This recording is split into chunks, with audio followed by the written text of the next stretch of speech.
Dan kita telah sampai dalam pembahasan kitab Sulam Taufiq kepada wasiat yang dinukil oleh sang musannif, yang dinukil dari Al-Imam Abdullah bin Alawi Al-Haddad, yang di beberapa pertemuan terakhir kita sudah membahas sebagiannya, dan kita akan lanjutkan dalam pertemuan ini nasihat penting dan sangat berharga bagi kita semuanya tentunya dari seorang yang soleh, seorang imam besar, Al-Imam Abdullah bin Alawi Al-Haddad rahimahullahu ta'ala.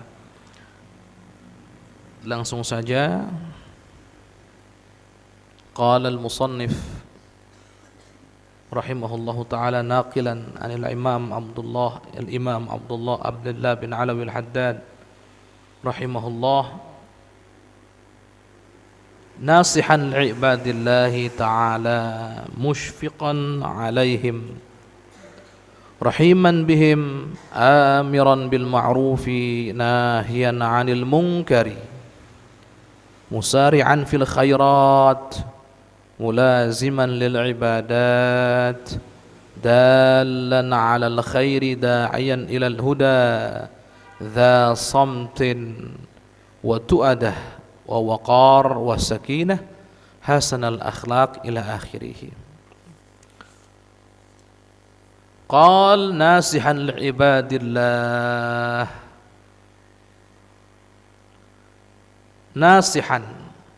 Nasihan itu memberikan nasihat. Li'ibadillah, untuk hamba-hamba Allah. Hendaknya seorang yang beriman senantiasa memberikan nasihat kepada hamba-hamba Allah.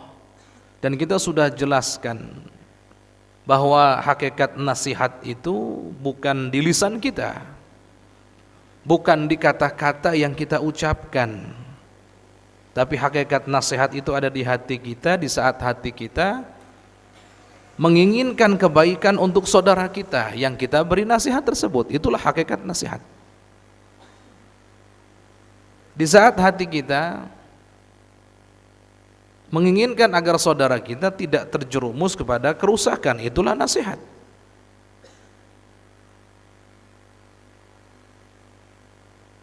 Makanya ada kaitan erat antara nasihat dengan hadis baginda Nabi Muhammad SAW yang maknanya tidak sempurna iman seseorang sehingga orang tersebut mencintai saudaranya sebagaimana dia mencintai dirinya sendiri. Jadi nasihat di sini sekali lagi, hati kita yang menginginkan kebaikan untuk saudara kita, itu nasihat.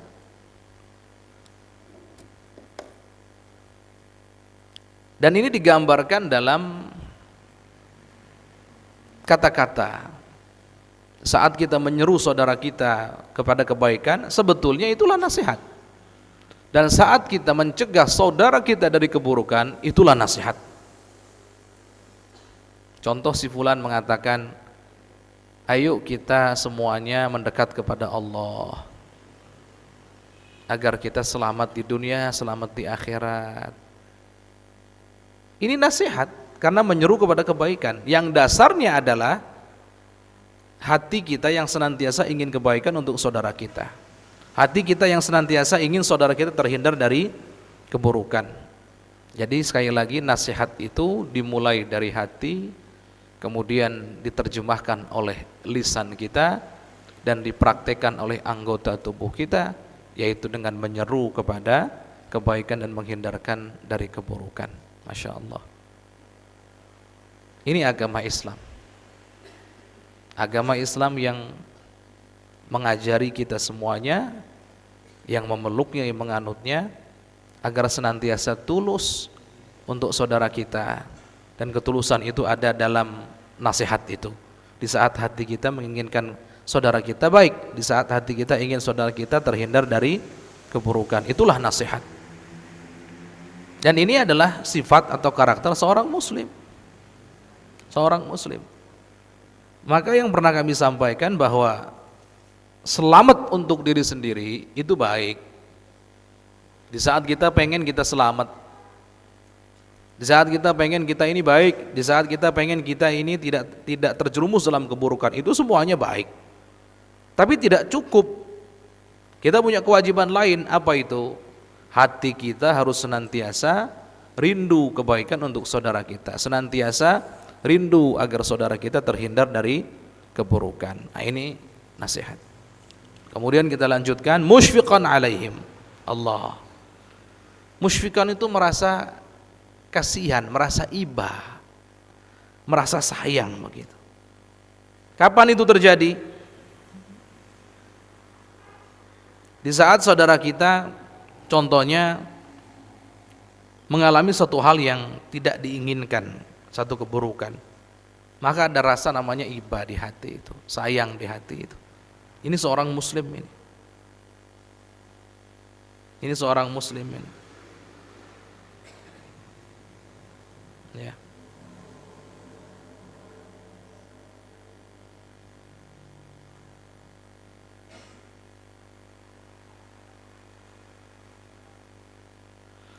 Baik.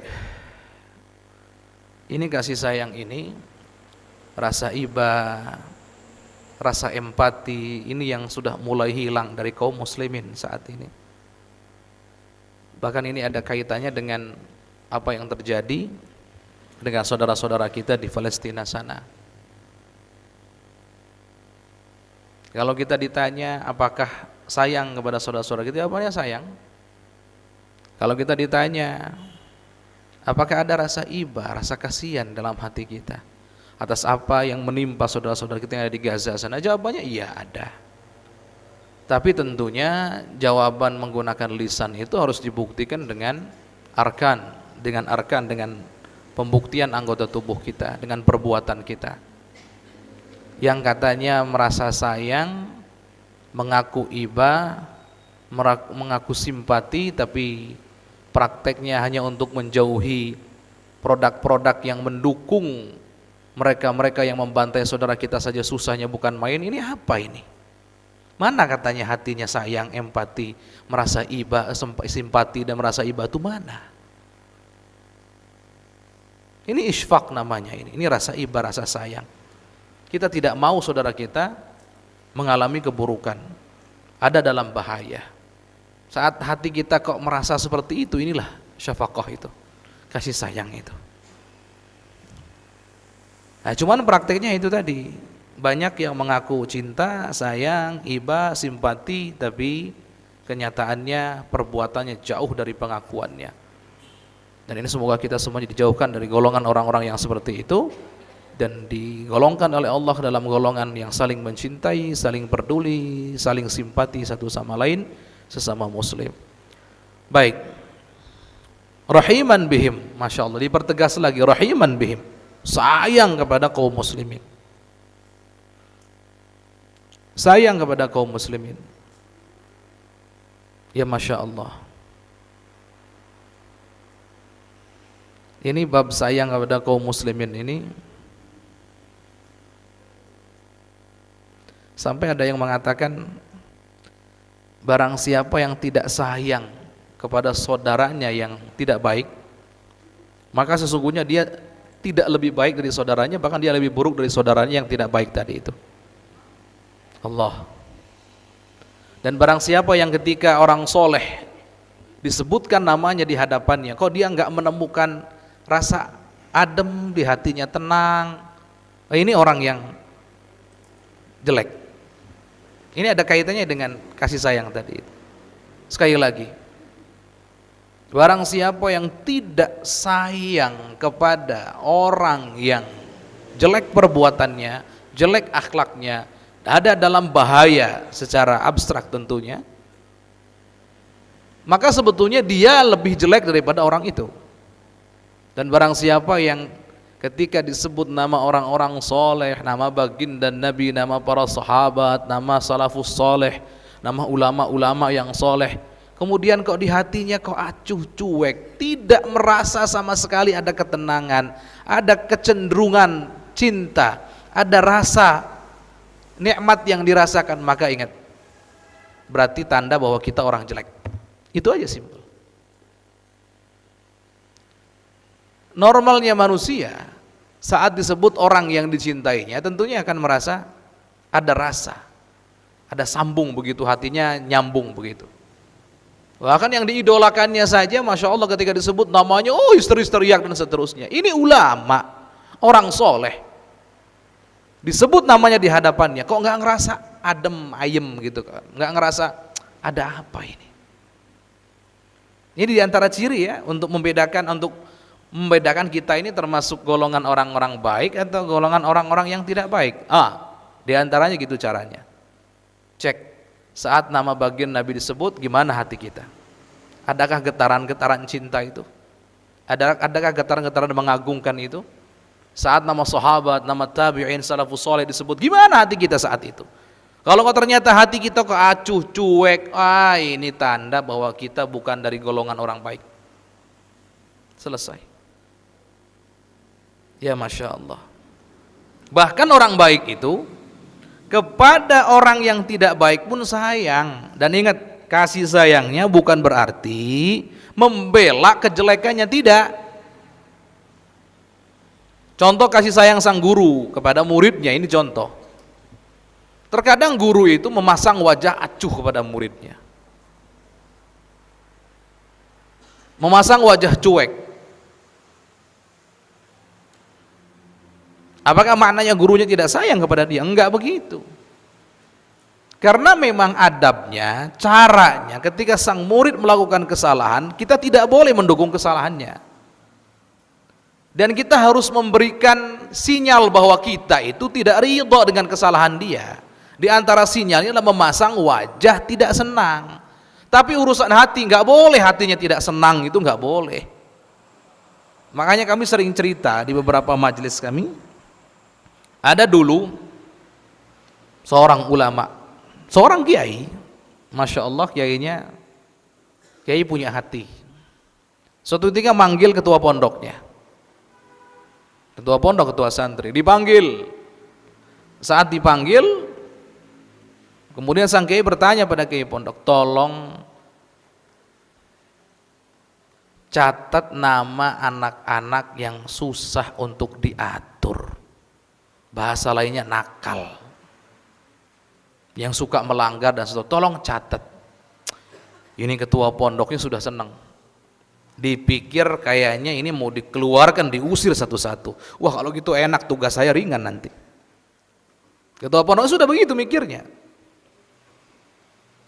Akhirnya gimana? Yang paling susah diatur, nomor satu yang paling gede namanya, dan begitu seterusnya. Tiba-tiba diserahkan setelah selesai diserahkan ke kiainya. Kemudian ini ketua pondoknya ini menunggu, kapan anak-anak itu dipanggil, kemudian dikeluarkan, kapan ya? Ya minimal dimarahi deh. Kok sudah dikasih nama-namanya kok diem-diem saja, nggak ada yang terjadi apa-apa. Akhirnya sang ketua pondok memberanikan diri untuk bertanya pada sang kiai, walaupun segannya luar biasa. Tanya begini, punten Pak Kiai, saya sudah menyerahkan nama-nama itu sudah lama, tapi kok sepertinya tidak terjadi apa-apa, mereka nggak dipanggil, nggak ditegur, apalagi sampai dikeluarkan. Kiainya kaget, loh kok begitu kamu berpikirnya? Nah terus Kiai maksudnya apa minta nama anak-anak itu? Jawabannya sang Kiai apa? Saya minta nama anak-anak itu supaya setiap malam saya doakan anak-anak itu. Khususnya ini yang susah diatur ini didoakan secara khusus, disebut namanya. Dan itu saya lakukan. Malu itu ketua pondoknya. Ternyata kiainya kiai yang punya hati, yang punya sifat ini.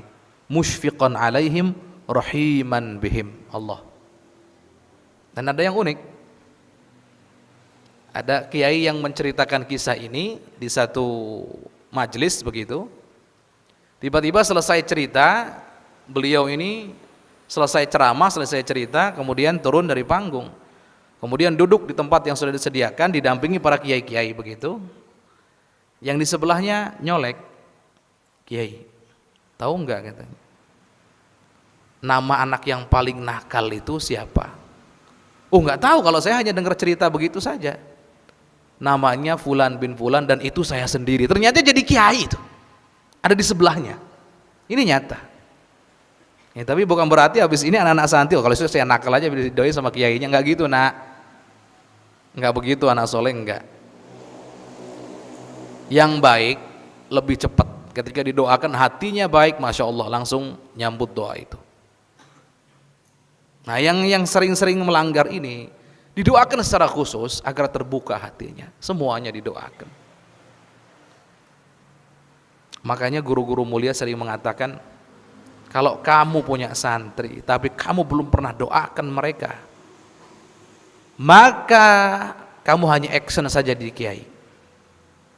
Ini guru-guru mulia ngomong begitu. Maka kewajiban sang guru untuk mewujudkan sifat mulia yang diamanatkan oleh baginda Nabi agar kita memilikinya, yaitu isfaq, syafaqah, juga sifat rahmah. Ini maka sang kiai, sang guru wajib untuk mendoakan murid-muridnya. Sama muraqib dalam hal ini semuanya. Kalau tidak, ini hanya action saja, tidak sungguhan. Tidak sungguhan, ya Masya Allah. Sama orang tua ke anak juga begitu. Kadang orang tua itu ke anak marah, iya marah. Bahkan mungkin ngusir dari rumah dan seterusnya. Tapi itu bentuk kasih sayang. Sekali lagi, tidak semua bentuk kasih sayang itu adalah kelemah lembutan, tidak. Terkadang bentuknya adalah ketegasan. Seperti yang tadi dicontohkan itu. Orang tua kadang marah, jangan begitu, kamu nggak boleh begini ya. Kalau kamu begini saya usir kamu dari rumah dan seterusnya. Itu semua bentuk kasih sayang. Tidak semua bentuk kasih sayang dilembuti elusan, kata-kata yang lembut dan seterusnya. Enggak begitu. Karena ulama-ulama tarbiyah sudah menjelaskan bahwa dalam hal menasihati, dalam hal amar ma'ruf nahi munkar, apakah dianjurkan kita senantiasa lembut atau boleh tegas? Maka para ulama menyepakati selama bisa lembut pakai cara yang lembut, tapi jika tidak mempan cara yang lembut pakai yang tegas. Tegas bukan berarti kasar.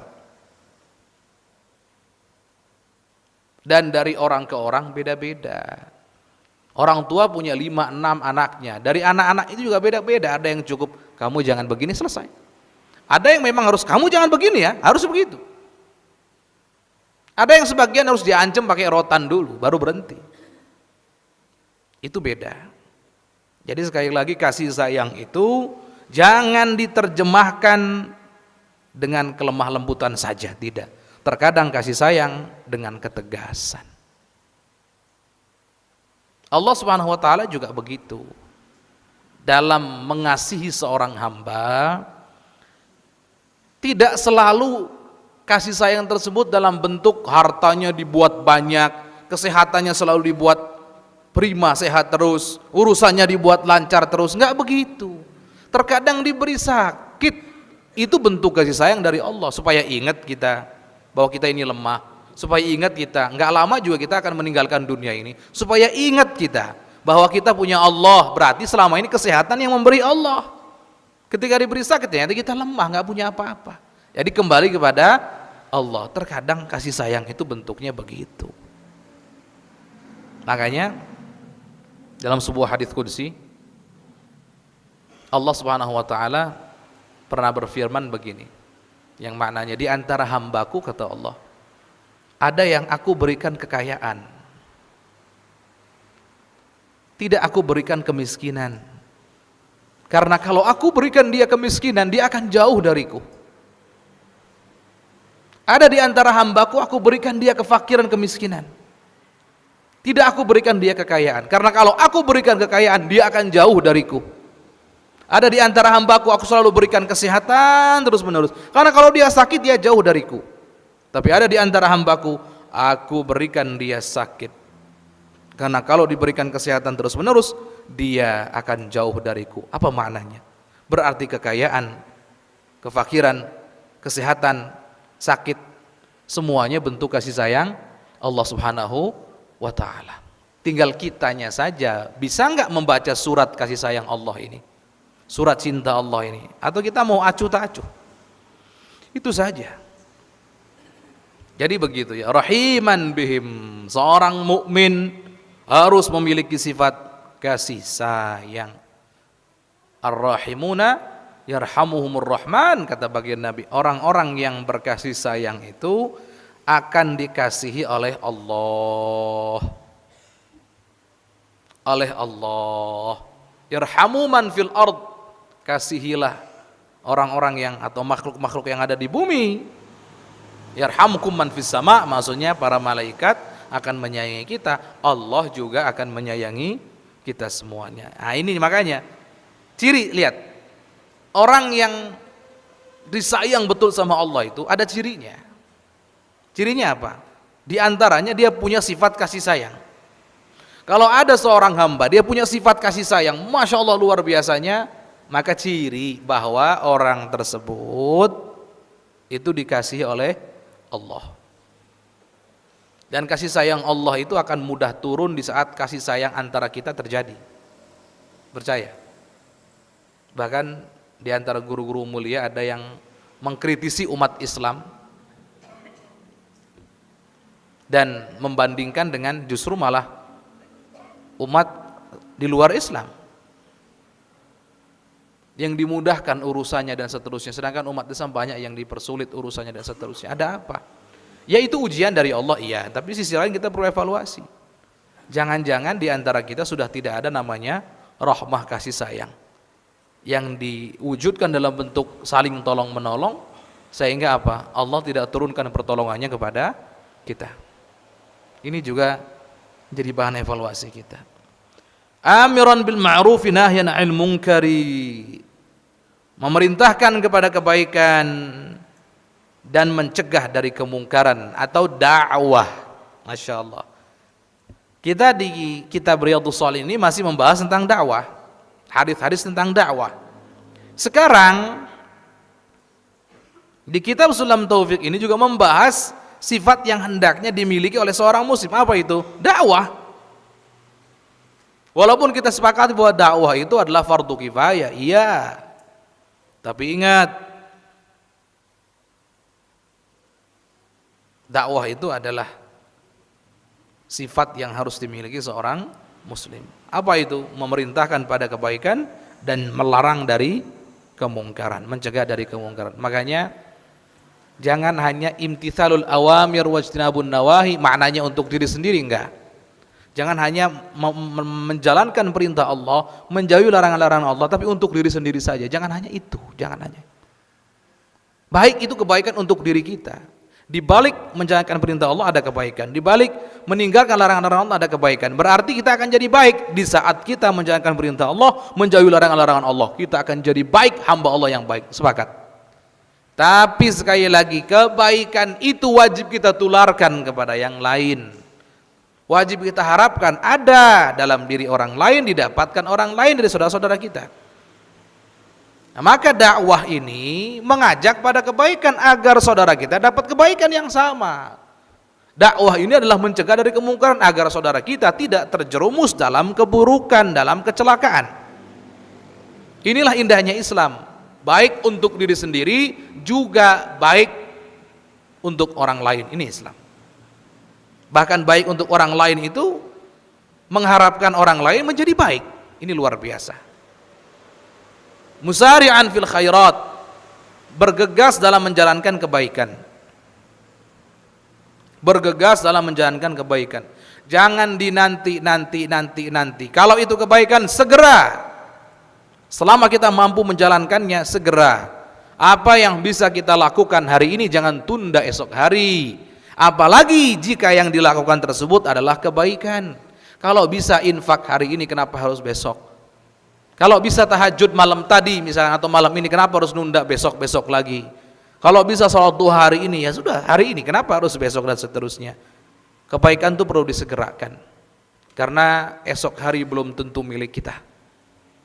Esok hari belum tentu ada untuk kita. Esok hari belum tentu berpihak kepada kita. Maka dari itu, saat ada kesempatan untuk melakukan kebaikan, jangan ditunda, bergegas. Sampai bagian Nabi itu Masya Allah, dalam hal melakukan kebaikan, ada di kamar mandi saja, Saat itu ingat beliau punya sepotong emas atau perak saat itu, kemudian teriak-teriak kepada keluarganya, sampai keluarganya bertanya, ya Rasulullah, apa tidak engkau nantikan saja setelah engkau keluar dari kamar mandi, kemudian engkau kan bisa infakkan, sedekahkan. Cuman itulah bagi Nabi, mumpung ingat berarti ada kesempatan, mumpung ada kesempatan jangan disia-siakan. Kalau kata gurunda kita Buya Yahya, sering diulang-ulang oleh beliau, saat kita pengen infak, contohnya kita pengen infak punya uang 5.000, kalau tidak segera nanti baru jalan keluar rumah ketemu tukang cilok, itu 5.000 jadi cilok itu. Iya serius. 5.000-nya nggak jadi masuk kotak infak, tapi berubah jadi cilok. Cilok kayak cimol kayak udah sama aja pokoknya. Apalagi yang suka jajan itu, Masya Allah. Apalagi zaman sekarang punya uang contohnya 10.000 mau infak saya. Telat 1 jam, ada notifikasi yang dari marketplace itu. Dibuka notifikasinya, ngelihat barang-barang di marketplace, akhirnya apa? Berubah, oh ini beli ini aja mumpung ada promo, 10.000-nya berubah jadi gayung kayak jadi apa, alat-alat perabot rumah itu mumpung ada promo. Kadang-kadang yang nggak penting-penting juga dibeli dengan alasan promo, Masya Allah. Ya ini, jadi bergegas dalam kebaikan itu harus. Ada yang unik dalam mazhab kita, mazhab Imam Syafi'i, puasa Syawal yang 6 hari itu. Kan sunnah kita puasa Syawal 6 hari. Kesunahannya langsung setelah hari Lebaran itu, atau ada jeda. Berbeda pendapat para ulama dalam hal ini. Dalam mazhab kita, mazhab Imam Syafi'i, kesunahan puasa 6 hari di bulan Syawal langsung setelah hari Lebaran. Jadi Lebaran hari ini, besok sudah puasa 6 hari berturut-turut, lebih baik lagi. Mungkin ada alasan, jelas, bukan hanya mungkin, pasti ada alasannya. Mazhab lain seperti mazhab Imam Malik mengatakan tidak, kesunahannya tidak langsung. Sepakat bahwa itu sunnah, semua mazhab sepakat itu sunnah, cuman sunnahnya bersegera atau boleh nanti. Mazhab kita, mazhab Syafi'i, segera. Mazhab Imam Malik diantaranya mengatakan tidak segera, tapi tunda dulu. Dan masing-masing punya alasan yang begitu kuat, luar biasa. Alasan mazhab kita apa? Musara'atan ilal khairat, bergegas menunaikan kebaikan mumpung ada kesempatan. Cuma mazhab kita tuh, mazhab Imam Syafi'i. Mazhab Imam Malik bukan nggak ngerti masalah bergegas dalam menunaikan kebaikan, tapi beliau mengatakan ada kebaikan lain. Apa kebaikan lain? Agar pertama, agar tidak dikira oleh orang awam bahwa puasa bulan Syawal itu wajib. Kan kalau nyambung-nyambung dikiranya wajib nanti. Tapi ini zaman dulu, sekarang masa ada yang ngira wajib sih? Ya. Kemudian yang kedua, ngelihat keadaan. Normalnya Lebaran itu momen kita kumpul, momen senang-senang, momen makan-makan. Masa iya ibu sudah masak, anak-anaknya kumpul, kemudian anak-anaknya nggak ada yang makan satupun, alasannya sedang puasa. Sedangkan momen kumpulnya setahun sekali, di hari-hari itu saja lagi. Akhirnya gimana? Sudah ini benar selesai. Anda yang mau ikut mazhab kita, ya kita memang bermazhab Syafi'i, silakan bergegas. Kalaupun enggak, mazhab lain juga oke. Dan juga mazhab Syafi'i juga tidak mewajibkan kok. Ini kan afdolnya, utamanya, bukan kewajiban. Cuman yang jelas lihat bagaimana sudut pandang para ulama saat mengatakan alasannya kenapa harus segera, kenapa harus nyambung begitu, cepat-cepat dalam melakukan kebaikan. Itu maknanya. Enggak nunggu nanti, segera. Maka dari itu betul ini. Jangan akhirkan amalanmu di hari sampai hari besok, apa yang kamu mampu lakukan hari ini. Ini kan pepatahnya mengatakan begitu, la tuakhir amalaka ilal ghad ma taqdiru an ta'malahu al-yawm. Ya Masya Allah. Jadi ini seorang muslim itu hendaknya memiliki sifat musara'ah, mubadarah, cepat. Dan makna berlomba-lomba dalam kebaikan juga ini bisa dimaknai itu. Berlomba-lomba, cepat, bersegera. Bukan hanya banyak dalam kebaikan yang dilakukannya, tapi cepat dalam melakukan kebaikan. Itu sama, berlomba-lomba dalam kebaikan, gitu ya. Kita lanjutkan sedikit lagi. Dalan 'alal khair, menunjukkan kebaikan. Masya Allah, ini seorang mukmin nih, selalu menunjukkan kebaikan untuk saudaranya. Dan jangan dikira kebaikan itu harus kebaikan yang gede-gede saja, tidak. Termasuk yang meringankan beban saudara kita juga kebaikan. Contoh, ada saudara kita sedang mencari barang tertentu, anggaplah sedang mencari hui, kalau orang Jawa bilang bolet, yang warnanya ungu. Kita tahu tetangga kita lagi nyari itu. Kan kemungkinan ada tidak adanya di pasar, ya itu mungkin, bisa ada bisa tidak ada. Kita pulang dari pasar, di pasar lapaknya banyak, dan ada yang menjual ubi ini, ada yang tidak menjualnya. Kita bisa menunjukkan dengan entengnya, kita mengatakan, oh di lapak anu ada, supaya apa? Saudara kita nggak capek muter-muter sejam baru dapat. Ini juga menunjukkan kepada kebaikan, meringankan beban saudara kita. Jangan ini saudara lagi butuh, tetangga lagi butuh, biarin aja lah, biar nyari sendiri. Kan kasihan. Iya kalau dapat, kalau enggak. Kadang orang sudah capek keliling-keliling nggak dapat, bisa jadi. Kalau kita tahu, tunjukkan. Sama, termasuk juga ya, kalau ada, mohon maaf ini, sekarang itu penipuan banyak sekali. Masya Allah. Bahkan nomor telepon kita, dan mohon maaf kepada semuanya, siapapun yang menghubungi kami melalui telepon tanpa terlebih dahulu memperkenalkan diri, kami tidak angkat. Nomor asing kami tidak angkat. Kenapa? Masya Allah, dulu selalu kami angkat. Pas diangkat, assalamualaikum, siapa ini? Cepetan bayar, sudah jatuh tempo. Ngapain? Kita gak punya utang kok suruh bayar, ini gimana ceritanya? Ternyata penipuan. Tiba-tiba, kamu bisa transfer gak? Ini ngalami sendiri. Kamu bisa transfer gak? Cepetan, saya lagi butuh. Kamu siapa? Tiba-tiba suruh transfer. Oh, saudara-saudara saya di kampung kok, kalau butuh gampang. Masa iya seperti itu? Sampai Masya Allah ada saudara kami yang tahu mau aplikasi tertentu mendeteksi nomor-nomor asing itu ada namanya nanti. Kalau sudah pernah ada namanya, dikontak siapapun akan muncul. Kaget pas kami terapkan aplikasi ini. Masya Allah, yang menghubungi kami selama ini nomor tidak dikenal itu ada yang buronan Polda. Ada tulisannya buronan Polda. Kan mengerikan sekali itu. Ada tulisannya S, E, kemudian T, ujungnya A dan N. A-nya panjang banget. Nah, sudah kebaca? Ya Masya Allah, tulisannya begitu. Apa maknanya? Nah, dalam hal ini yang tahu ayo meminimalisir penipuan, beritahu caranya. Beritahu saudaranya. Ini juga termasuk kebaikan agar tidak ada saudara kita yang kena tipu menipu. Sekarang jawab Masya Allah. Luar biasa, luar biasa. Jadi gitu ya, menunjukkan kebaikan. Kebaikan jelas banyak sekali kebaikan, kita beritahu. Termasuk diantaranya kalau ada info, ada majelis taklim, di mana? Di sana dan di sini. Walaupun kita nggak bisa hadir, silahkan share.